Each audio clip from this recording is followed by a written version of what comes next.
MLA ఇవన్నీ కూడా క్రోడీకరించుకొని చేయడం కోసం జననాయకుడు పోర్టల్ తీసుకొచ్చాం.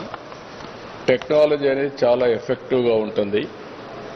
ఏ సమస్య కూడా కాగితం ఒకసారి రికార్డ్ చేసిన తర్వాత అది అయినాక మళ్ళీ కన్సర్న్ పిటిషన్ ఇచ్చిన వారికి చెప్పి నీది క్లోజ్ చేశాం, నీ సమస్య పరిష్కారం చేశామని కూడా చెప్తాం. అది కూడా మా నాయకుల ద్వారానే మళ్ళీ అది కూడా చెప్తాం. ఎందుకంటే రేపు మళ్ళా ఆ ఊరికి పోయేది ఈయనే, ఓటు అడిగేది ఈయనే అడుగుతాడు. కాబట్టి మా నాయకుడి దగ్గరే చెప్తాం. అతను వాళ్ళకి చెప్పి ఈ సమస్య ఇచ్చారు మన ఎమ్మెల్యే గారికి, ఆయన ఈ సమస్య పరిష్కారం చేశారు, మళ్ళీ వాళ్ళకి ఇన్ఫర్మేషన్ ఇస్తారు. ఇది ఒక లూప్ కింద తీసుకున్నాం. మళ్ళీ దీనికి ఒక పగడ్బందీగా మీరు చూస్తే ఫస్ట్ మాకు రిసెప్షన్ ఉంది. ఇక్కడికి వచ్చినప్పుడు ఎంగేజ్మెంట్ కౌంటర్స్ ఒక 5 పెట్టుకున్నాం. ఇంకొక పక్కన ఇక్కడికి వచ్చినప్పుడు ఎంగేజ్మెంట్ ప్రాసెస్ టీమ్ ఒకటి ఉంటుంది. ఎప్పటికప్పుడు అనలైజ్ చేసుకొని దీనికి ఒక మేనేజర్ని పెట్టాం. ఒక 5 మంది ఇవన్నీ ఏ విధంగా జరిగాయో మళ్ళా పబ్లిక్ ఒపీనియన్ తెప్పించుకోవడానికి కొంతమందిని ఒక టీంని పెట్టుకున్నాం. త్రూ IVRS కానీ డైరెక్ట్గా ఫోన్ చేయడం కానీ ఇవన్నీ చేసి మళ్ళా ఇన్ఫర్మేషన్ తెప్పించుకుంటాం.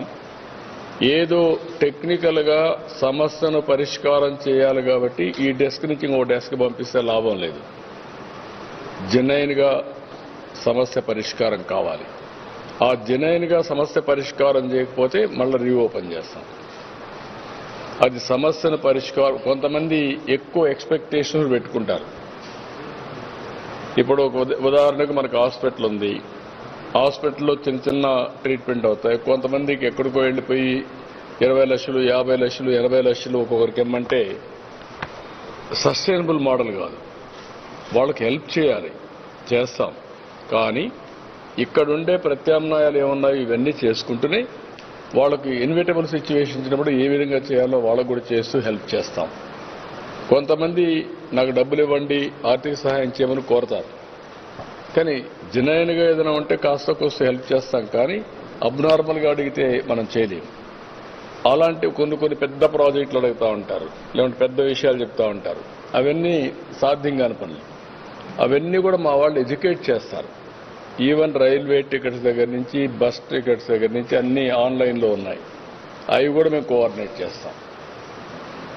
ప్రతి ఒక్క కుటుంబం మంచి చెడులు అన్నీ చూసుకోవడం ఒక యాంగిల్, వాళ్ళందరితో సత్సంబంధాలు పెట్టుకోవడం. బర్త్డే రోజున నా ఆఫీస్ నుంచి ఒక గ్రీటింగ్ పంపించడం, వాళ్ళ ఇంట్లో ఏదైనా కష్టం వస్తే చనిపోతే ఒక 10,000 రూపాయలు మట్టి ఖర్చుకు ఇవ్వడం. ఇలాంటి మేము ఎప్పటి నుంచో ఒక సాంప్రదాయాలని పాటిస్తున్నాం. అవన్నీ కంటిన్యూ చేయడానికి ఈ ఆఫీస్ చేస్తూ ఉంటుంది. సో ఇది ఒక వినూత్నమైన ప్రయోగం టెక్నాలజీ అనేది. టెక్నాలజీ ద్వారా ఈరోజు మనం అందరం కూడా గుర్తుపెట్టుకోవాల్సింది, ఒకప్పటి కంటే ఇప్పుడు చాలా సమర్థవంతంగా నేను ఇచ్చే ప్రోగ్రామ్స్ అన్నీ IVRS అడుగుతున్నా. రేషన్ వచ్చింది, కార్డు హోల్డర్స్ అడుగుతున్నా. పెన్షన్ ఉంది, ఎక్కడికి ఆ రోజు ఒక్క రోజులో పెన్షన్స్ అన్నీ ఇస్తున్నాం. పెన్షన్ ఇచ్చేటప్పుడు ఆ ఫోన్కి ఎవరైతే డిస్ట్రిబ్యూట్ చేస్తారో వాళ్ళకి జియో ట్యాగింగ్ చేస్తాం. ఎక్కడి నుంచి డిస్ట్రిబ్యూట్ చేశాడో ఆన్లైన్లో మాకు రికార్డు వస్తుంది. 300 ఒక ఇంటికి ఆ పక్క ఈ పక్క ఇస్తే పర్లేదు, కానీ ఎక్కడో కూర్చొని ఇస్తే మాత్రం కరెక్ట్ కాదు. అప్పుడే అతనికి వార్నింగ్ ఇస్తాం, నువ్వు తప్పు చేస్తున్నావు, నువ్వు ఎక్కడో ఉన్నావని. ఒకవేళ అది కూడా వినకపోతే ఎంక్వైరీ చేసి యాక్షన్ తీసుకుంటాం. ఆ తర్వాత IVRS మెసేజ్ వెళ్తుంది. ఆ మెసేజ్ అయిన తర్వాత అతనికి ఉండే కష్టాలు చెప్తారు. అప్పటికి కూడా వాళ్ళకి డిస్సాటిస్ఫాక్షన్ ఉంటే ఎందుకు ఉంది కూడా అనలైజ్ చేస్తాం. కొంతమంది రాజకీయంగా చెప్తూ ఉంటారు. వాళ్లకు మనం పెన్షన్ తీసుకున్నా ఏది ఇచ్చినా కరెక్ట్గా చేసినా వాళ్ళు తప్పుగానే వినపడొస్తుంది.